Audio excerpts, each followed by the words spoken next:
A scream in the crowd. The wet crunch of hooves on churned mud. A crown, too large for her head, slipping slightly sideways in the June heat. The moment Anne Boleyn rode through the streets of London for her coronation, something soured. The people did not cheer as they once had for Catherine. They stared. Some spat. The air itself seemed heavier that day, as if God held his breath. Later, when the corpse of a woman with 6 fingers lay headless on a scaffold, it was said that the rot began there, on that gilded barge floating up the Thames, carrying a queen made by lust, ambition, and a king's savage whim. This was the fate of Anne Boleyn, the woman who changed England and paid for it with her blood. Today we reveal the brutal fall of the second Queen of Henry VIII, a tale steeped in politics, paranoia, and executioner's steel, and was never supposed to be queen. Born around 1501, though scholars still debate the exact year, she was the daughter of a minor nobleman and an ambitious mother with distant royal ties. Her early years were spent in the glittering courts of the Netherlands and France, where she learned charm, wit, and a disarming mastery of flirtation that made her stand out in the stiff English court like a flame in a crypt. By 1522 she had returned to England, a lady-in-waiting to Queen Catherine of Aragon. That role was meant to be ceremonial, an accessory to power, never a threat to it. But Anne was not content with embroidery and court dances. She was clever, razor-tongued, and knew how to weaponize her silence. Men orbited her, intrigued by her refusal to surrender to their usual advances. But it was Henry VIII, bloated with power and boredom, who saw in her something more than a mistress. He saw a revolution. The king's obsession with Anne boiled slowly. For 7 years he pursued her, begging, threatening, and rewriting theology itself to make her his queen. He broke from the Pope. He severed England from the Catholic Church. He tore apart his marriage to Catherine, cast aside his daughter Mary, and ignited a schism that would soak the Isles in blood for a century, all because Anne would not let him touch her without a crown. She became queen in 1533, heavily pregnant as the crown touched her head. The child was not a son. It was Elizabeth. Still, Henry was patient, at first. He believed that sons would come, that God would reward their union now that the corrupt papacy had been cast off. But God remained silent. Anne, despite her courtly brilliance and patronage of reformist thinkers, had enemies multiplying like worms in the banquet trenchers. At the heart of the matter lay Anne's inability to give Henry a living male heir. It was a wound that festered inside the king's ego. In early 1534 she gave birth to a stillborn child. In 1535, another miscarriage, this one rumored to be a malformed boy. Courtiers whispered of curses, witchcraft, even divine punishment for the stolen crown. Some claimed Anne had a 6th finger and carried talismans beneath her bodice. Others insisted she laughed during Mass and insulted the old queen's fertility with mocking jokes. It was during this time that Catherine of Aragon died, perhaps of cancer, perhaps not. When her embalmed heart was found blackened and shrunken, tongues wagged. Poison, they said. Witchcraft. Anne's doing. Never mind that arsenic leaves no trace in a corpse that has already been eviscerated. What mattered was perception. And perception by 1536 had turned against Anne. Historians still argue over when the pivot truly happened, whether it was the death of Catherine, the miscarriage of Anne's son that winter, or the arrival of a pale-faced courtier named Jane Seymour, who listened more than she spoke and who never once argued with the king. What is certain is that by April something shifted in Henry. His eyes wandered. His smiles for Anne became tighter. Anne Cromwell, the king's fixer and former ally of Anne's cause, began holding late-night meetings in rooms whose doors were always bolted. It is possible, though not provable, that Henry had already decided to be rid of her by Easter. The world around Anne began to warp. She was no longer the desired but the disappointing. Her sharp tongue, once seen as captivating, was now called venomous. Her jokes were dissected like omens. Her brother George, loyal and brazen, began to look like a liability. She was still queen, of course. She still wore silks and sat above dukes at table. But the smiles around her had changed. They grew thinner. Her servants answered more slowly. And when she passed through the corridors of Whitehall, the whispers did not stop. One anecdote, preserved in a letter from Eustace Chapuis, the imperial ambassador, tells of Anne dropping her kerchief and a courtier refusing to pick it up. A small gesture. But in a court where deference was survival, it was the scent of death. A fringe detail, mostly forgotten today. during Lent that year and reportedly had a vivid dream in which she saw her own severed head placed upon a golden platter. The dream was dismissed by her chaplain as a sign of spiritual testing. But Anne, who had once seen herself as a chosen queen, began praying more fervently afterward. She gave alms in secret.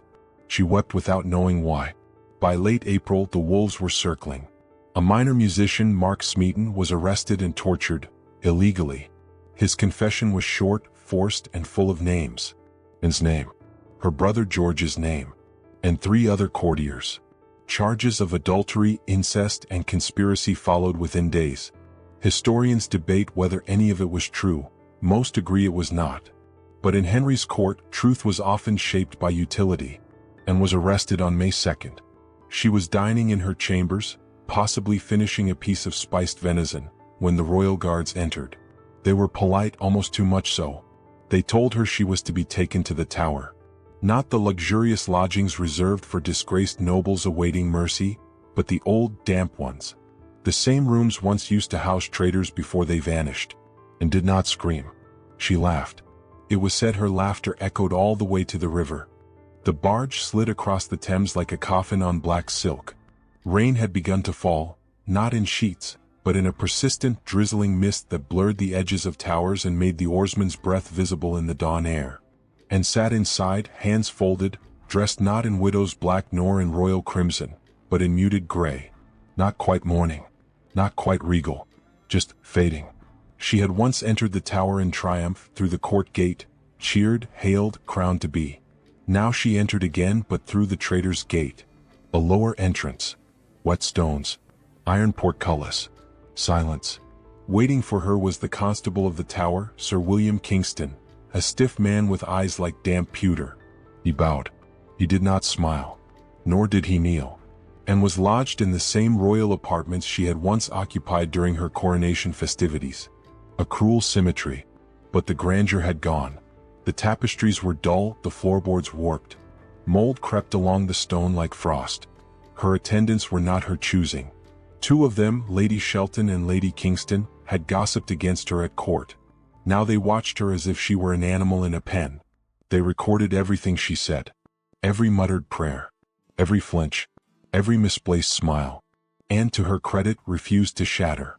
In the first days of imprisonment, she wept until her chest rattled with hiccups. But then she became still. Not calm. No one ever claimed Anne Boleyn was serene, but composed like a chess player waiting for her opponent's next cruelty. The official charge was adultery, but adultery alone wasn't enough to execute a queen. No, what made the charges stick was treason. They said she had plotted the king's death with her lovers. They said she had entertained thoughts of marrying after his demise. They said she had used her brother George in ways no sister should. And so the net widened. George Boleyn, Viscount Rochford. Arrested. He had served as her shield and echo since childhood. Smart, daring, possibly arrogant. Historians still puzzle over him. Was he involved in any real plot? Or was his closeness to Anne simply too dangerous? Then there was Smeaton, the court musician. Tortured into confession, likely with the rack. He named names but changed stories. Historians disagree whether he ever even spoke to Anne alone. His was a necessary pawn. Disposable. The others, Francis Weston, William Brereton, Henry Norris, were all gentlemen of the Privy Chamber. Close to the king. Close to her. Not one of them could mount a real defense. The walls of the Tower, damp and smelling faintly of iron and old sweat, began to close in on her. Each day Anne was questioned. Not formally, not yet, but subtly, relentlessly. Her mind unraveled under surveillance. In one moment she would smile and talk of her coronation. In the next she asked for her chaplain to prepare her soul. She kept speaking of Elizabeth. "My little Elizabeth," she told Lady Kingston one night, "what shall become of her? She is too young to remember me." She was right. Elizabeth was only 2 years old. She would grow up motherless, declared illegitimate, and shackled by the specter of her mother's disgrace. Yet she would rise. History would swing again. But Anne would not live to see it. A curious, fringe detail, in one of her letters, smuggled out through her chaplain or a loyal servant, no one knows which, and begged Henry for mercy. But she did not beg for her life. She begged that Elizabeth be allowed to keep her household, her tutors, her dignity. she asked with almost maternal resignation, only that her daughter not be made to suffer for her mother's fall. In the same breath, she also denied every charge. Meanwhile, the king hunted. He rode out with Jane Seymour's family. He played tennis. On the day and was arrested, he was seen gambling and laughing. When he received news of her miscarriage in January, he reportedly muttered that he had been bewitched. To most of his courtiers, Henry VIII was beginning to resemble something darker than fickle. The manic swings between affection and fury, the need to be rid of anyone who failed him, the growing obsession with control over reproduction. It was no longer merely personal. It was theological, political, terrifying. By the second week of May, a new death was coming. The women watching her reported that she paced in her chamber, reciting psalms, muttering in French, talking of death with a weird lightness. She joked about the scaffold. "I shall have but little neck," she said, pressing 2 fingers to her throat. "And they say the French sword is very sharp." The comment was recorded with a hint of alarm.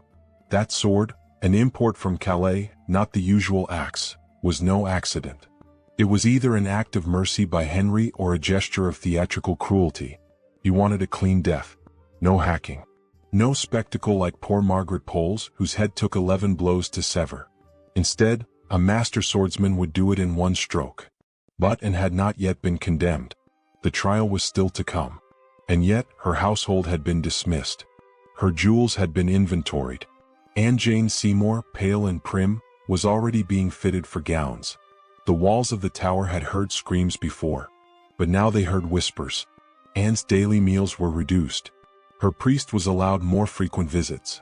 And every time a door creaked open, she turned toward it. Hope, perhaps. Or the arrival of a verdict. It was said she sang to herself on the 12th of May. Just one verse from a French ballad she had learned in her youth. "The flowers are faded, the spring has gone, and I remain." She did not sing again. The courtroom was built inside the tower itself, specifically in the King's Hall, a stone chamber as cold as it was symbolic. A queen would be judged not before the Commons, nor even the nobles at Westminster, but within the fortress where traitors were broken and secrets buried. A carefully chosen jury sat beneath fluttering banners, all men, most with something to gain from Anne's ruin. She was led in with poise, dressed not in mourning but in a gown of dark crimson damask, a color of defiance. She walked slowly, her head high, flanked by guards. To the casual eye, she might have looked like a queen entering a coronation. But this was a funeral in all but name. She was charged with adultery, incest, and conspiracy to murder the king. The details were theatrical. They accused her of sleeping with 5 men at precise times and places, dates later proven to conflict with her whereabouts. One was said to have seduced her in her own bedchamber while her ladies slept. Another supposedly tryst with her during court festivities, despite there being dozens of witnesses nearby. The accusations were less evidence and more performance, designed to overwhelm with shock and scandal. When her brother George was tried, the charges included that Anne had allured him with her tongue in the mouth and kissing.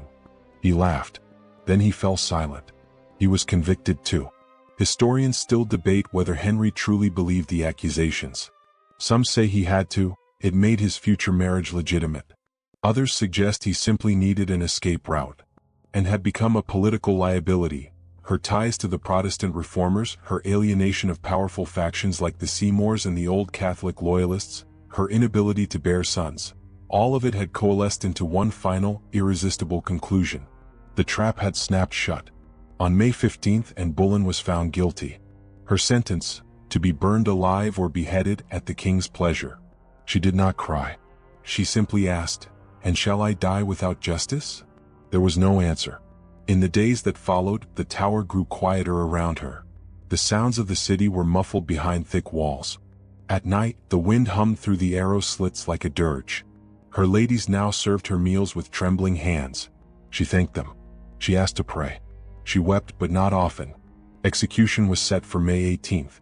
She prepared herself. Then it was postponed. The swordsman from Calais had not yet arrived. This delay broke something inside her. One of her ladies reported that Anne collapsed that night. She wailed. She knelt for hours, whispering. She refused food. She asked the constable of the tower whether it would hurt, whether she would see the blade coming, whether her soul would be lost if she panicked. By morning she was calm again. A peculiar, fringed detail. One of her final requests was for a small crucifix made of ivory, which she kept in her sleeve. Not gilded. Not adorned with gems. Just plain bone white. She clutched it constantly in the hours before death. Meanwhile, her alleged lovers were not so fortunate. On May 17th, they were marched out to Tower Hill. Smeaton, Brereton, Weston, Norris, and George Boleyn. One by one heads fell. One by one, bodies were hauled away and dumped in lime pits or buried hastily within the Tower precincts. And saw none of it. But she heard the bell. According to one account, a raven flew across the courtyard just after George's execution, and saw it through the narrow window and said, "He is gone and I am next." She was right. That night, Kingston informed her that her execution was set for the following morning, May 18th at dawn. But once again a delay. The swordsman, delayed by weather or caution, had not yet arrived. And exhausted laughed. "I heard say the executioner was very good," she told her ladies, "and I have but a little neck." She wrapped her hands around her throat as she spoke, then smiled. The smile did not last long. That evening she arranged her worldly affairs. She wrote no official will, condemned traitors were not allowed to. But she made known her wishes, prayers for her daughter, forgiveness for her enemies, and a quiet burial in the chapel of St. Peter ad Vincula within the Tower. Even here, death was a formality to be observed. The next morning the sky broke open with sunlight, and rose before the call of the bell. She dressed herself in a gown of grey damask, trimmed in ermine with a crimson petticoat beneath. Her hair was pinned beneath a linen coif. She looked, one witness wrote, like a saint of alabaster and blood. A procession awaited her. The scaffold had been built on the north side of the White Tower, on the very stones where so many others had fallen. Sawdust scattered the platform. Nearby, a small group of courtiers and foreign dignitaries gathered, silent, stiff, some holding kerchiefs to their faces not out of mourning but to shield themselves from the sight. The executioner stood ready, cloaked, calm. His sword, long and gleaming, lay hidden behind a bale of straw so she would not see it, and climbed the steps unassisted. Her movements were slow, deliberate. She did not stumble. At the top, she turned to address the crowd. "I am come hither," she said, "to die." Her voice was clear, measured. "I die the king's faithful servant and God's first." She did not accuse. She did not beg. She did not speak of the charges. To this day historians question why. Was it dignity? Fear? Or an understanding that speaking against Henry, even in death, would doom her daughter? Then she knelt. Her ladies approached, weeping quietly. They bound her eyes with a silk cloth. She reached for the crucifix hidden in her sleeve and clutched it in both hands. Her lips moved. The swordsman signaled. In a gesture of mercy, he called for a sword boy to fetch his weapon, distracting her, and turned slightly, her body reflexively pivoting toward the sound. She never saw the blade. It severed her neck cleanly with a single smooth stroke. Her body collapsed silently onto the scaffold. The head rolled no more than a few inches before coming to rest, face down, blood pooling beneath. There was no cheer, no applause, just the sound of birds and the quiet rustle of silk garments as her ladies gathered her remains. Her head and body were placed in an empty arrow chest. There had been no coffin prepared, and buried hastily beneath the stones of the chapel nearby. Today, a small marble slab marks her grave. Elizabeth, her daughter, would one day become queen. And when she did, she never once spoke Anne's name publicly. But she did wear a locket ring. Inside was a miniature of her mother.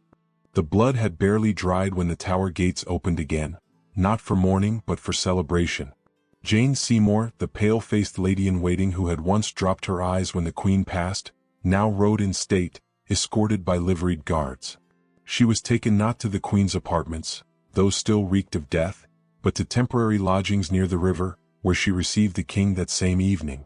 Some say they were already betrothed. Others whisper the marriage bed was not far behind, and had been dead less than 24 hours. The court, ever the mirror of royal will, turned like a weather vane. Men who had toasted Anne's coronation now toasted her downfall. Her crest was stripped from tapestries. Her motto, "The Most Happy," was removed from silver goblets and golden platters. Within weeks, her name was expunged from the royal records. Elizabeth was declared illegitimate. She lost her household. her title, her place in the succession. A toddler, abandoned by law, she was moved to Hatfield House with a small loyal staff. Her mother's portraits were removed, her very identity blurred. One of her governesses recorded that, for a time, Elizabeth would ask when her mother was coming back. The answer was silence. Henry, for his part, never spoke Anne's name again, not in speech, not in writing. When pressed, he referred to her simply as that woman. Her memory was erased by decree, her legacy reduced to whispers. And yet, he kept the French executioner on retainer. Some say it was for future use. Others think it was superstition.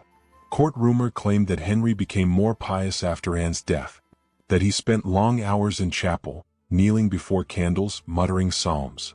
But his behavior told another story. He grew more suspicious, more violent. His next queen would die in childbirth. The one after that would also be beheaded, and was not the last. But hers was the blueprint. In the years following her death, a strange transformation began. The same Anne Boleyn once denounced from pulpits was quietly recast, as a martyr of the Reformation, a Protestant victim of Catholic intrigue, a feminist symbol centuries ahead of her time. None of it was simple and all of it was political. To reformers, she was the mother of England's Protestant queen. To Catholics, she remained the seductress who fractured Christendom. To modern historians, she became a puzzle, neither wholly victim nor wholly villain. Sharp-tongued, ambitious, defiant, and possibly innocent. Her letters were scrutinized for meaning. Her portraits, those that survived, were examined like relics. None are confirmed. All are contested. One, a sketch by Holbein, is thought to be her. Another, a miniature with a pearl bee necklace, is more imagination than certainty. Historians still argue whether she had 6 fingers on one hand, a detail likely fabricated by enemies but persistent in folklore. Quirky detail. One physician's report from the 1580s claimed her body had been exhumed and showed a natural hand, a curious phrase that might have been inserted to counter rumors of deformity. But no official record of any exhumation exists. In 1876, workers restoring the chapel of St. Peter ad Vincula uncovered several skeletons buried without markers. One, thought to be Anne's, was badly deteriorated, the bones of a woman in her 30s. She had been buried hastily, her body crammed into an ill-fitting box. The bones were later reinterred and a marble plaque was placed above them. It reads simply, Queen Anne Boleyn, died May 19, 1536. No mention of treason. No mention of adultery. Just a name and a date. And yet, the echoes of her fall linger in stone and shadow. The Tower of London still bears her mark.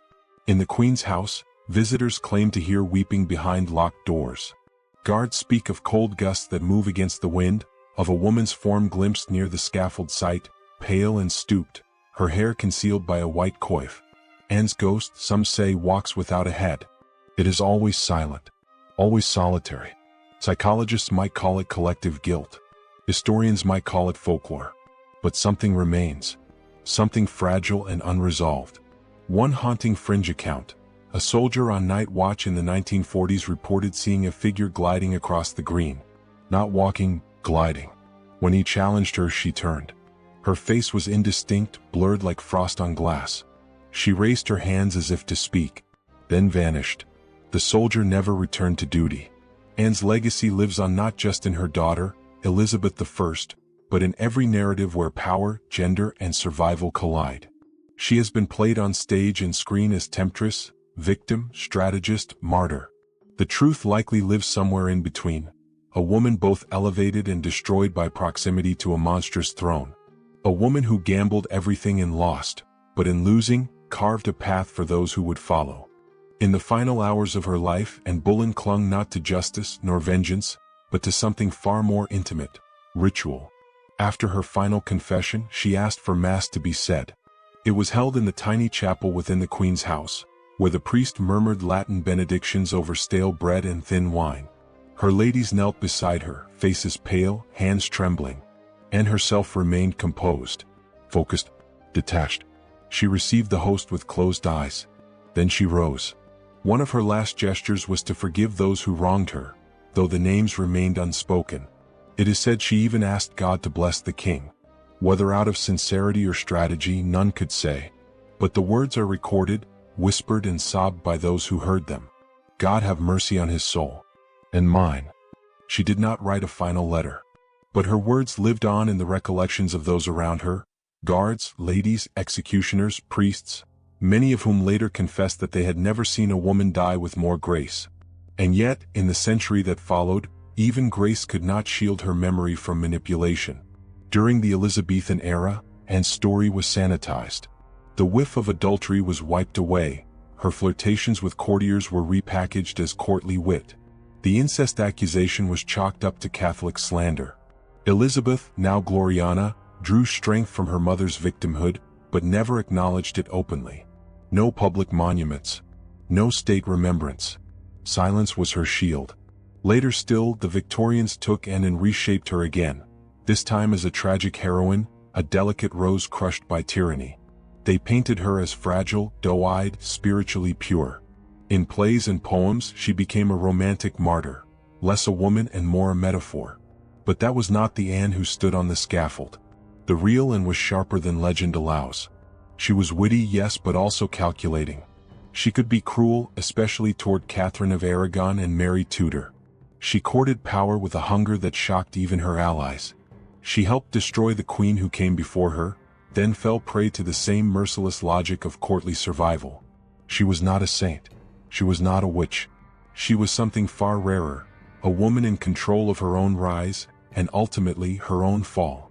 A small but haunting detail. Months before her arrest, Anne reportedly had a nightmare. She described it to her Lady Rochford, who later recounted it under duress. In the dream, Anne wandered alone through a garden at night. The roses bloomed black. The trees wept sap like blood. And above her, a pale moon hung in silence. Then a voice, she could not say whose, called her name. Anne. She turned, but there was no one there. She woke screaming. Dreams are easy to dismiss, of course.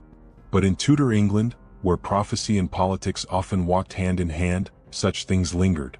Some believed it was a sign. Others a warning. Still others a memory from the future. After all, Anne had long believed she was destined for greatness. Perhaps she was right. Centuries later, a final twist.